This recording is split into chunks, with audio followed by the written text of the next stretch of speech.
Baki, ju keni qenë vazhdoni të jeni, kuptohet, një nga protestuesit më të zëshëm rreth problemit apo të çështjes kontestit të Zvërnecit.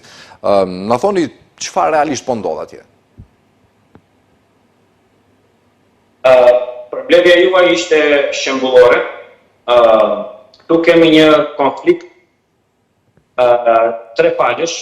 Kemi konflikt pronësie ku banorët gjenden të larguar, të penguar nga pronat të cilat pretendojnë se janë të tyre, me një garë prehekuri, me tela me gjemba të stilit të apartheidit Izrael-Palestinë.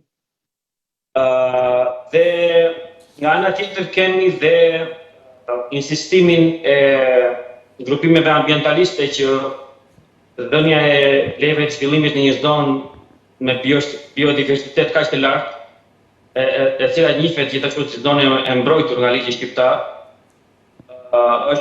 është e kundërligjshme dhe duhet të ndalohet.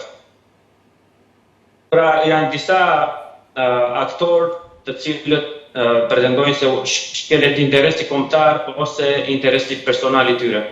Pronësia mbetet pika më e nxehtë ku figurat e errëta të krimit në emra të përfolur të krimit dalin sot pronar të Zvërnecit, të